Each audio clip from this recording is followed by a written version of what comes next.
ہاں تصویر کا مسئلہ خوب سمجھ لیں. دیکھو تصویر جو ہے نا، تصویر اس کے مختلف درجات ہیں. کچھ تصویریں ایسی ہیں جن پر پوری امت کا اتفاق ہے کہ یہ بالکل حرام در حرام اور کبیرہ گناہ. کچھ اس سے کم درجے کی، کچھ اس سے کم درجے کی. اس کی میں مثال دیتا ہوں. جیسے سطر ڈھانپنا فرض ہے، یہ تو سب کو پتا ہے نا، لیکن سطر کے مختلف درجات ہیں. شرمگاہ ہے، یہ سب کے نزدیک چھپانا کیا ہے؟ فرض ہے. اگر کوئی شرمگاہ کھول لے تو یہ تو کبیرہ گناہ کا مرتکب ہوگا. لیکن اگر کوئی رانے کھول لیتا ہے لوگوں کے سامنے، چڈی پہن کے گھوم رہا ہے، تو یہ بھی سب کے نزدیک حرام ہے. لیکن حرام ہونے میں درجہ بہرحال ایک بغیر چڈی کے گھوم رہا ہے اور ایک کم از کم چڈی پہن کے گھوم رہا ہے، تو دونوں کو ایک جیسا گناہ تھوڑی ملے گا نا. فرق ہو گیا کہ نہیں ہو گیا؟ تیسرا درجہ ہے ایک آدمی نیکر بھی پہنا ہوا ہے گھٹنوں تک، لیکن گھٹنے کھول کے گھوم رہا ہے، وہ یہ بھی گناہ ہے.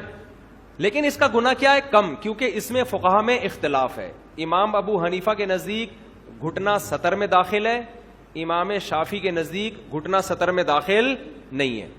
تو اب چونکہ اختلاف آ گیا فقہا کا، تو گناہ کی نوعیت کیا ہو گئی؟ بڑھ گئی یا کم ہو گئی؟ کم ہو گئی نا.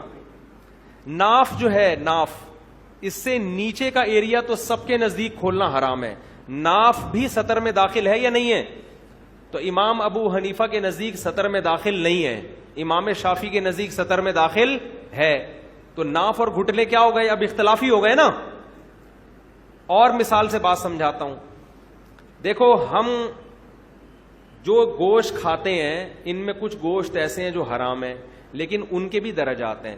سور کا گوشت سب فقہا کے نزدیک حرام ہے. اگر سور کے گوشت کو کوئی حلال کہہ دے تو اسلام سے ہی خارج ہو جائے گا، اتنا سخت حرام ہے. باقی درندے بھی حرام ہیں. لیکن آپ اگر آتے رہیں، ایک اسٹیج ایسی آئے گی پھر جس میں اختلاف آنا شروع ہو جائے گا. یہ جو گو ہے، گو نواز گو والا گو نہیں، یہ جو جنگل میں گو بڑی چھپکلی ہوتی ہے، یہ حنبلی علماء اور امام شافعی کے نزدیک جائز ہے، امام ابو حنیفہ کے نزدیک یہ جائز نہیں ہے. تو اب گو اگر کوئی کھاتا ہے تو اس پہ سور والا حکم نہیں لگا. ہم تو منع کریں گے، دلائل کیا ہیں یہ ایک الگ بحث ہے.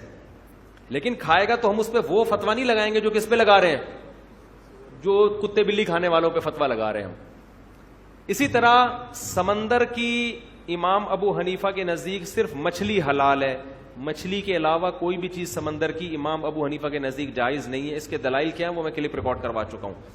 لیکن امام شافعی کے ہاں کیکڑا بھی حلال ہے، جھینگا بھی حلال ہے. تو ہم تو منع کریں گے، ہم کہتے ہیں بھائی ایک فقہ کو فالو کرو، اعتراض دوسرے پہ نہیں کرو. تو ہم تو منع کریں گے بھائی کیکڑا مت کھاؤ، کیونکہ صحابہ میں تابعین میں کسی سے بھی سمندر کی مچھلی کے علاوہ کچھ بھی کھانا ثابت نہیں ہے. ہم کہتے ہیں اگر حلال ہوتا تو صحابہ میں کسی ایک سے تو ثابت ہوتا نا کہ کیکڑا کھایا یا کچھ اور کھایا، تو وہ مچھلی ثابت ہے. لیکن چونکہ بہرحال ایک بہت بڑے مجتہد ہیں امام شافعی، امام احمد بن حنبل، وہ کہتے ہیں جائز ہے. تو اب کیکڑا کھانے والے پہ ہم اگر ناک منہ بنائیں گے، ہم کہیں گے ناجائز ہے، تو اس کو وہ درجہ نہیں دیں گے جو کتے بلی کھانے والوں کو دے رہے ہیں. میں جھینگا نہیں کھاتا، منع کرتا ہوں لوگوں کو، لیکن میرے سامنے کوئی بیٹھ کے کھا رہا ہو تو میں برتن چھینتا نہیں ہوں اس کے آگے سے، فتوے نہیں لگاتا کہ بھائی اب اختلاف پیدا ہو گیا تو مسئلہ کیا ہو گیا ہے، اب وہ سختی نہیں رہی ہے. تو تصویر کا بھی مسئلہ اس طرح سمجھیں.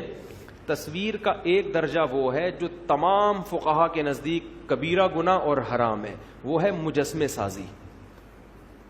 سمجھ رہے ہیں وہ کیا ہے؟ مجسمہ، جس کو کہتے ہیں ظل، سائے دار تصویر، ظل والی، سائے والی.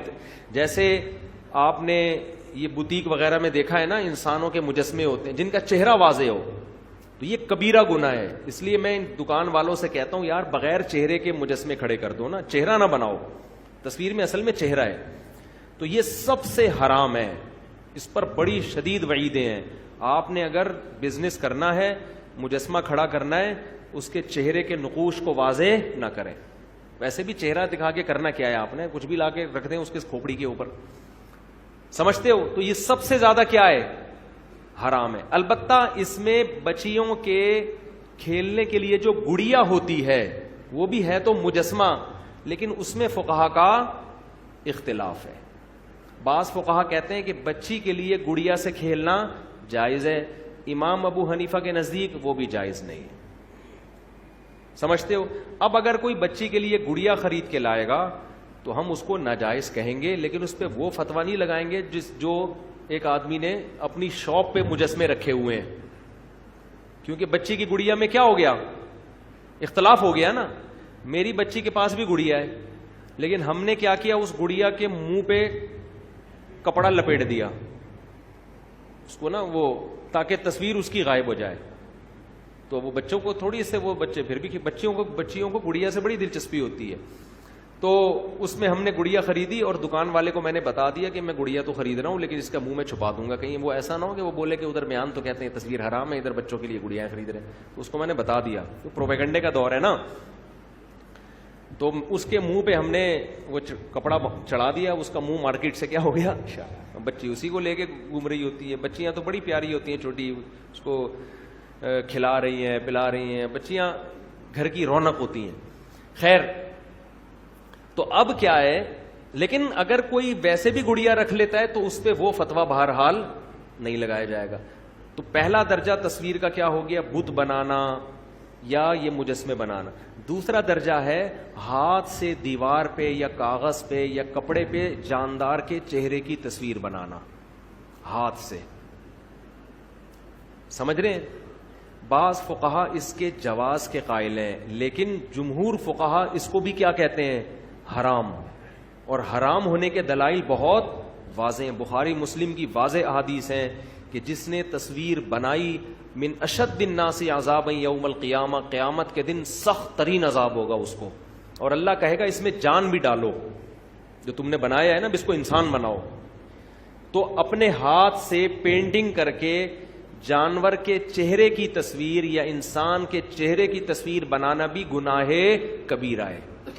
اگرچہ بعض فقہا کے ہاں گنجائش ہے، لیکن صحیح قول کیا ہے کہ اس کی اسلام میں گنجائش نہیں، کیونکہ بہت واضح احادیث ہیں. سمجھتے ہو؟ تیسرا درجہ ہے ہاتھ سے تصویر نہ بنائیں آپ، بلکہ کیمرے سے پکچر لیں. کیا لیں؟ کیمرے سے. اور وہ ڈیجیٹل فارم میں نہیں ہو، بلکہ وہ ایلبم میں ہو. بات آ رہی ہے سمجھ میں؟ یہ بھی حرام ہے، لیکن اس کا درجہ تیسرے درجے پہ حرام ہے یہ، کیونکہ اس میں اس وقت کے بھی بعض علماء جو اہل حق بھی ہیں وہ اس کے جائز ہونے کے قائل ہیں. وہ کہتے ہیں یہ اس تصویر میں داخل نہیں ہے جس میں مزاحات لخلق اللہ، کیونکہ آپ کوئی نقل نہیں اتار رہے، آپ نے تو اللہ کے بنائی ہوئی چیز کوئی پیپر پہ محفوظ کر لیا. لیکن ناجائز ہونے کے دلائل ہماری نظر میں زیادہ مضبوط ہیں. سمجھ رہے ہو؟ لہذا ہم یہ کہتے ہیں کہ اپنے شادی کی البم میں جو آپ تصویریں کھنچوا کے البم بنا کے رکھتے ہیں، یا اپنے بلا وجہ پاسپورٹ کی ضرورت ہو تو ایک الگ بات ہے، آئی ڈی کارڈ کی ضرورت یا ٹریولنگ ہے تو وہ ایک الگ بات ہے. بلا وجہ شو بازی کے لیے ایسی تصویریں البم میں سجا کے رکھنا ہماری رائے کے مطابق جائز نہیں ہے. لیکن اس کے حرام ہونے کا درجہ دوسری قسم سے بہرحال کم ہے، کیونکہ اس میں اختلاف آ گیا. چوتھا ہے ڈیجیٹل فارم میں تصویر کو سیو رکھنا. پیپر پہ نہیں نکالی آپ نے، پرنٹ آؤٹ نہیں نکالا ہے، وہ کس فارم میں ہے؟ ڈیجیٹل فارم میں. سمجھ رہے ہیں؟ پرنٹ نہیں ہے.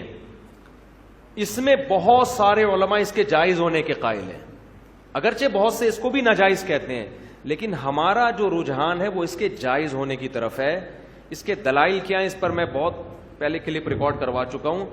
تو اس میں بھی یہی ہے کہ چونکہ ہمارا تو اس کے یہ وہ تصویر میں، کیونکہ یہ اور ہلکا ہو گیا نا معاملہ، کیونکہ اب تو یہ صرف ایک ریز ہیں، یہ اس کی حصی کوئی وجود ہے نہیں، اس کا حصی وجود نہیں ہے.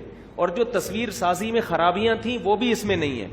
تصویر میں تعظیم ہوتی ہے، لوگ بزرگوں کی تصویریں دکانوں پہ لٹکاتے ہیں، اسلام اس تعظیم کو پسند نہیں کرتا. ڈیجیٹل فارم میں جب تک تصویر ہوتی ہے اس میں تعظیم کا تصور نہیں ہوتا. دوسرا، اس میں مزاحات لخلق اللہ، اللہ کی تخلیق کا عنصر بھی ختم ہو جاتا ہے. اس لیے کہ لوگ جب ٹی وی کی اسکرین یا کمپیوٹر کی اسکرین پر پکچر دیکھتے ہیں تو کبھی یہ نہیں کہتے کہ فلاں کی تصویر ہے، بلکہ کہتے ہیں فلاں آیا ہوا ہے ٹی وی میں بیان دینے کے لیے، فلاں کا بیان میں نے سنا ہے. تو اس میں اللہ کی تخلیق کی مشابہت بھی کیا ہے ہماری رائے میں کم ہے. تو یہ اور کم ہو گیا معاملہ اس میں.